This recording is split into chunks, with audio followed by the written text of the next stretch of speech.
Cik jums šogad ir ārvalstu komandējuma budžets ministrijai? Nu, es precīzi šobrīd nepateikšu. Jā, cik jums nākamgad būs šis budžets? Ar nezināt. Pat cik samazinājāt, ar nezināt? Bija būtiski samazināt. Cik? Absolūtais minimums. Arī no, es teiktu, kā 20–30% ir samazināts. Bet nezināt cik? Nu, precīzo skaitļus nepateikšu šobrīd. Švinskungs, es ar interesi pārliecināšos rītā, kur ir tas lēmums, ka 645 000, kas ir šogad tāmē publiskajā valsts kases, jūsu komandējuma tāmē, ir samazināti par 20–30%. Un kāpēc viņi nav pa 40 samazināti? Jūs to nezināt, ne? Vai jūs zināt, cik šogad jums ir sabiedrisko pakalpojumu izdevumiem Finanšu ministrijā nauda? Es nezinu vispār budžetu no... Nu, nav. Budžets ar 4 lapiņām, ir tā tāme, ja? Pēc EKK kodiem. Nu, nav baigi garš. Sabiedrisko aktivitāšu īstenošanai 2231. 889 000. 889 sabiedriskām attiecībām. Nav slikti, ne? Pašvaldībām visām kopā varētu būt šitā. Nu, labi, višķi lielāks varētu būt tur. Cik samazinām, nezinu. Nu, Finanšu ministrija diezgan samazina. Nē, mans tas jautājums, jo mēs sēžam ar kolēģiem un buramies un studējam šito, un mēnešiem studējam. Un man ar katru dienu samazinās pārliecību, ka aiz tiem jūsu skaistajiem tekstiem, ko profesors novērtē kā kvalitatīvus PR tekstu, ka tur tiešām ar melnu muti, kā teica viena šī redzījuma dalībniece, ar melnu muti ir iets cauri, un tiešām tas viss ir studēts. Nevis kā Auguļkungs sēž un saka, nu mums nav resursi. Nu, priekš kam tad valsts finansē partijas? Nē, mums nav Sarības ministrijas gadījumā prasīto 23 miljonu vietā atnes 1,4 samazinājumu un pateica, ka vairāk nav iespējams un tam līdzīgi, bet nav pieiets kvalitatīvi detalizēti. Kā mēs to darām uzņēmēju darbībā, kur tu ej cauri pats katram savā sadaļā visiem izdevumiem un pasaka, šo no šā varam atteikties, no šī nevaram atteikties. Tas nav kvalitatīvs. Skatoties gan aizvakardienas valdības protokola, jau protokola lēmumu, jau publiskoto, pat ne tikai projektu, gan skatoties to augustu, visus tos dokumentus.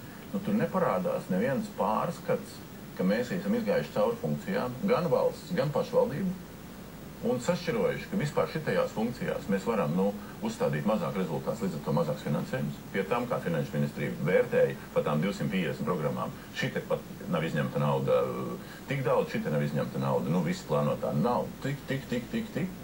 Nu, nav tāda saraksta, ka vispār šitās funkcijas varētu darīt mazāk, šitās funkcijas varētu atlikt vispār. Ministrijām, kuras atnāca un parasti teica, ka ietaupījums gandrīz nav iespējams vai ļoti minimāli ir iespējams, ja, teiksim, un vairāk vajadzētu pielikt vēl naudu klāt, kā kultūras ministrijas gadījumā, teiksim. Tā kā nav, un tāpēc mēs secinām, ka šī politiskā vienošanās par to, kad ir nepieciešamas šis taupības režīms un izskaidrots visiem ministrijām, tālāk, lai ministrijas varētu izskaidrot saviem dot uzdevumus, nav notikusi.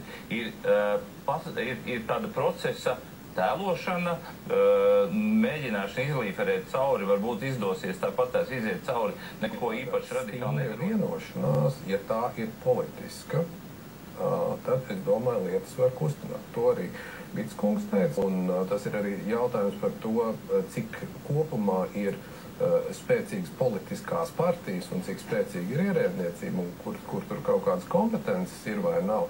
Bet tas, ka mums acīm redzami pietrūks spēcīga valdības vadītāja, ir pilnīgi acīm redzams, un šī ir vēl viena epizode. Tā nav, ir jābūt kādam, kurš to visu baru savāc kopā un saka, tagad mums ir jādara tā. Un premjers atbilstoši koalīcijas līgumam ir tas, kurš to visu pasākumu virz uz priekšu. Un tad, kurš gan cits? Plesners?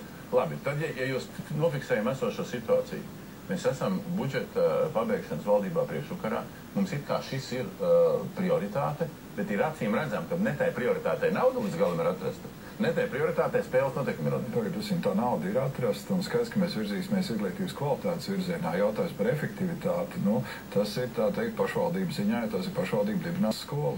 Tagad man pārnesties apakaļ pie tās izdevumu pārskatīšanas, pat ja ne mazināšanas pārskatīšanas pie trešā vaļa, ja tā var nosaukt to vali. Izdevuma atlīdzībām. Tas pats kopš 19. gada salikām Atlīdzības bija 19. gadā. Tas ir tikai ministrijās un centrālās iestādēs. 1,1 un drusciņi miljardi. Nākamgad plāno pieaugums turpinās, palēnības turpinās drusku vairāk kā 1,9 miljardi.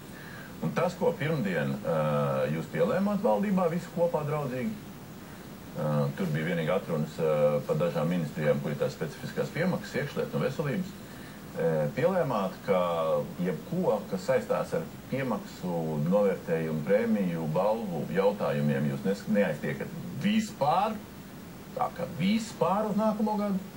Un tad 2027. gadā, tad mēs tur aiztiekam 20 miljonus vienā no 23 pozīcijām, kas saucās novērtējuma prēmijas, lai gan minētais valsts kontrolieris teica, pagaidi, šito tieši nevajadzētu sākt, vajadzētu sākt ar citām lietām, jā. Jo?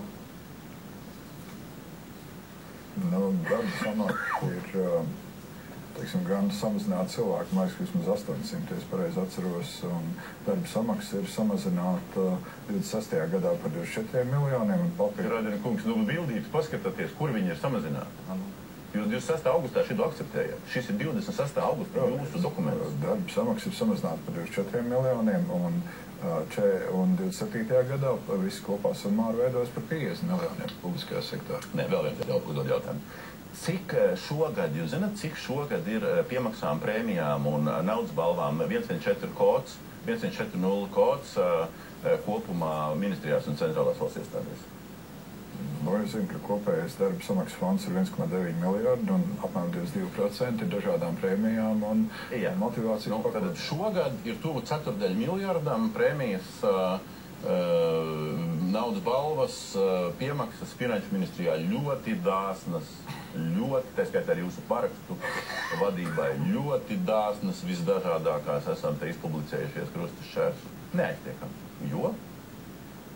Finanšu ministrija nākamajam gadam ir samazinājusi savas izmaksas par 17 miljoniem eiro. Ja. Varbūt viena remarka drīkst. No 17,1 miljonu 16,3 ir tikai valsts ieņēmuma dienas samazinājums. Tieši tā. Un pašā ministrijā viss rulē. Ir tā, pareizi. Skaidrs, jā, bet respektīvi. Tas samazinājums ministrijā ir tāds. Nav atbildes, kāpēc mēs neķeramies klāt.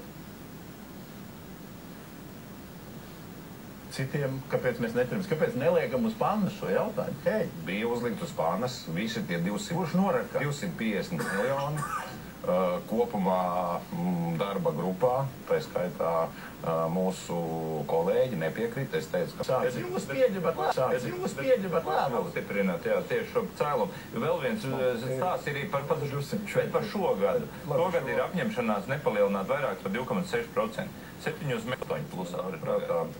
Viena lieta ir atrast līderi, uzņemties līderi. Piemēram, ja finanšu ministrs redz, ka tas samazinātais PVNs nekādu jēgu nedos, tikai mīnus cik 15 miljoni, ja? Vai 30, ja? Tad tieši tāpat kā ZZS atnāk un cērt dūri galdā un saka, mums vajag, tad finanšu ministrs cērt galdā un saka, tā nebūs, tāpēc kā tam nav jēgas, tas tikai mūs dzen lielākā postā. Tas ir viens. Ja premjera nav rīcības spējīga uz līderību, tad ir kādam citam tas jāuzpamās. Un otrs, kungi, vajag mazāk zakt.